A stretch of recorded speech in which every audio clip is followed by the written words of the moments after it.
Gold is selling off, but so is the dollar. If you're confused by this, don't worry, I got some solutions for you.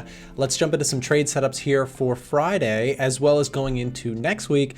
I'm going to be focusing on a couple different dollar related assets, as well as gold and perhaps even the indices. Let's dive in.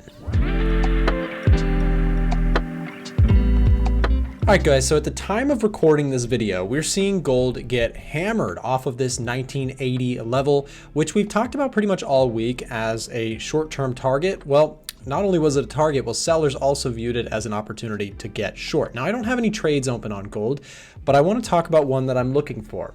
And the more I'm looking at it now, the less likely it seems that I'll actually get this trading opportunity. Gold traded higher here this past couple days here, made its way up to 1980, but again, sellers just got so strong here at resistance, almost perfectly done, and now seeing some resistance come into play, selling off. I've been talking about looking for this 1980 level to break to the upside. So I was watching here closely with NFP to see, hey, can NFP actually get us a breakout here on gold that could turn into a bigger move higher? And it seems like we didn't quite get that. So we didn't see the move I was looking for, which would have been an excellent opportunity in my trading strategy to look for longs. I'll show you the daily chart on gold. I still think we're technically bullish until, until we see something to the contrary, but you can see this longer term trend line, which was pointed out to me by Frank, who is of course one of our analysts here at A1 Trading. He's been watching this gold idea and has even been trading it long. He's been catching some of this bounce. I've been a little bit more hesitant, waiting to see if we can actually get a breakout. And again, we may need to wait until next week to see if this in fact occurs. Selling off pretty heavy here at 1980. I'm going to wait on gold, but again, key interest for me is a break above and retest. Now, why is the fact that gold is down so peculiar? Well, look, the dollar is not quite nearly moving as much as gold. It has traded up now off of the lows, but it's not screaming higher while gold completely melts away. What's the take on here? Well, again, I think that dollar strength is limited. I've been pretty vocal that I don't necessarily think that the dollar is super bullish at this time. With all the debt ceiling concerns, we saw the dollar reign supreme, but after it was found basically that a resolution would come and that no default was likely to happen, the dollar kind of lost some of its steam, as well as flip-flopping with whether or not rate hikes are expected to go higher in the June meeting. We've seen the dollar kind of lose its steam, and I actually think that there may be some selling opportunities now. So again, I've talked about all week long this key level support. We broke it. So a retest of this area, I think, could actually be an opportunity to get short the dollar, especially against things like gold, if I can find a trade set up there, perhaps silver as well. And I want to show you guys something else. In terms of the COT data, we're going to pull up the Smart Money Tracker and take a closer look at where money is positioned. So you'll notice that in terms of the most sold assets, we have the Canadian dollar and the Japanese yen, followed by the S&P 500. And on the most bullish side of things, we have gold, euro, platinum, oil. These things are what institutional traders are very net long overall. So for me personally, I'm generally trying to see if I can find some opportunities here. So let's talk a little bit about euro and see how things are trading there. So again, the euro broke higher here recently and is now retesting a level of support at this breakout point. So from a technical analysis perspective, I find this chart to be very interesting. You have a downward trend that continues to get hit and sold into, followed finally by what I would call the breakout point, which is where we essentially saw this big green candle overtake sellers and push us to a higher high. So as we trade into the close here of this week, we're seeing price pull back on the euro. Is this a buying opportunity? In my personal opinion, I think the euro has more room to the upside. So perhaps a pullback into this zone could offer some nice risk to reward in terms of if this trend does get going in the other direction, meaning this downward trend folds and we start to continue to see this thing push higher, I think your risk to reward on this is pretty good. If in terms of being a bull, if I'm looking at this and I'm saying, okay, I like this entry here, where do stops go? Well, you have some, it depends if you're a swing trader or a day trader. If you're a swing trader, you've got plenty of room here, possibly putting a stop just below this structure here. below the lows, even if you're definitely higher time frame. This is of course a move of a much larger size, right? That's 123 pips, but you could probably get it down to like 80 pips or so as a swing trader. That's not too unreasonable, especially if you think that this euro could be on a move to the high side here. Again, with an early trend forming, you got to be cautious with these things because again, this is early on in trying to catch a new trend. It could completely fizzle out, but I think the risk reward, in my personal opinion, looks pretty interesting on the long side of the euro right now. Another dollar cross that's kind of interesting is this pound USD. We've talked about this recently. The pound has been increasing in terms of COT data. Let's take a look actually at the pound if I can find it here on this list. So we're gonna go GBP. And I want to show you this.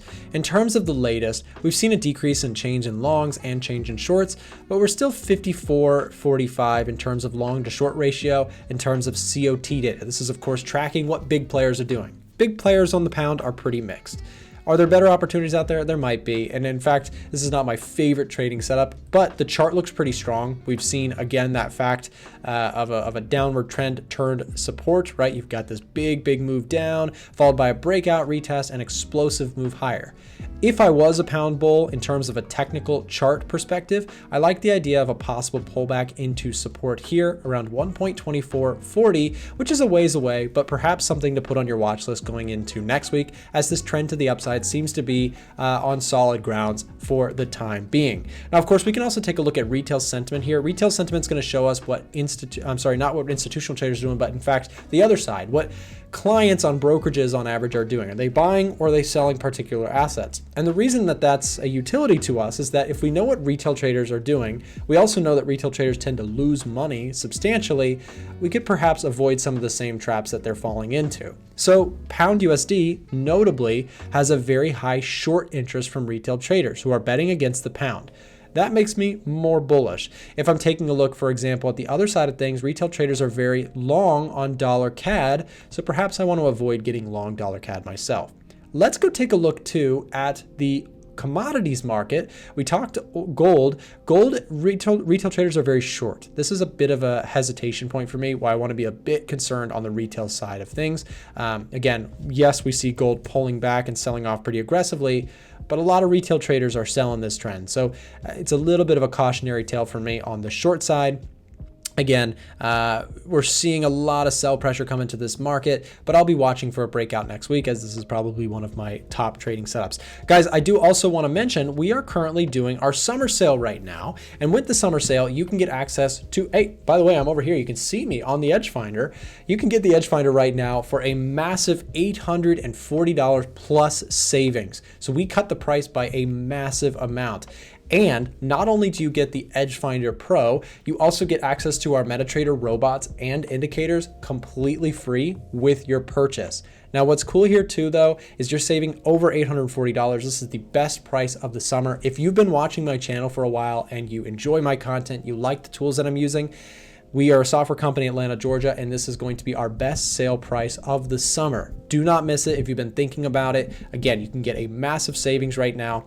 And all you have to do if you want to enter into the sale and be one of the people that gets it, it is a limited offer. We're only doing this for a certain number of people as we have to sign people up and get them set up with the software.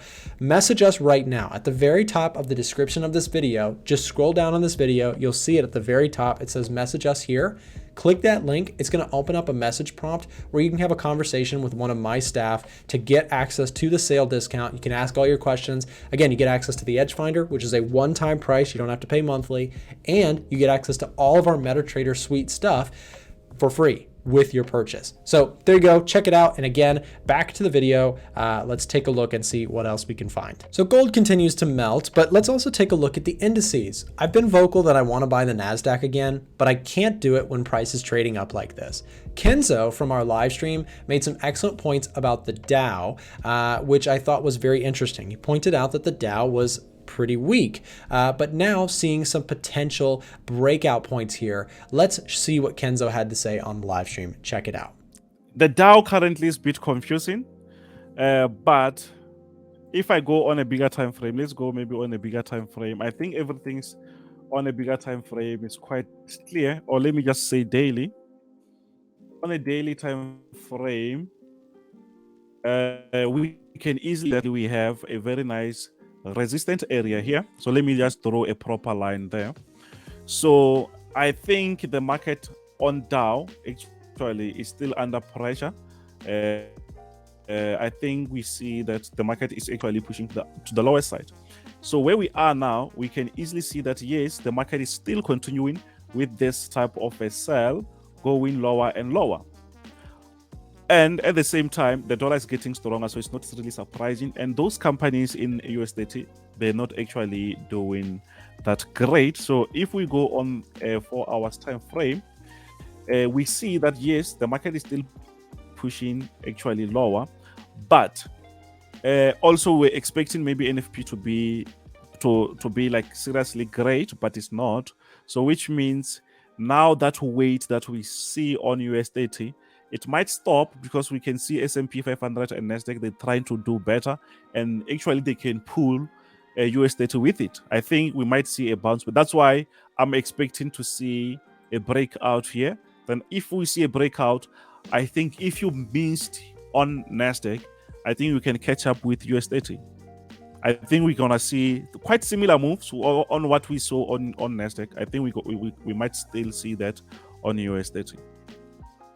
Yeah, that's a good point, Kenzo, too, because what we're kind of seeing right now, if you're watching indices out there, guys, the US 30, which is the Dow Jones, is comprised mostly of your incredibly stable, big value stocks, right? And so value has been lagging pretty heavily tech, right? Which has been, of course, you guys, we've all heard about the AI, improvements to how that can change the business world and the efficiencies there. And, there are benefactors there like Apple, Microsoft, Amazon, all of which can benefit massively from AI. So we're seeing the NASDAQ really go strong, but then we're seeing some lagging in the Dow. However, to Kenzo's point, if we get any, downward pressure on the dollar, for example, something like the Dow could be set to play a little bit of catch up, right? As Kenzo mentioned. So if you do get kind of breakouts to the upside, if we see some strength come in for US 30,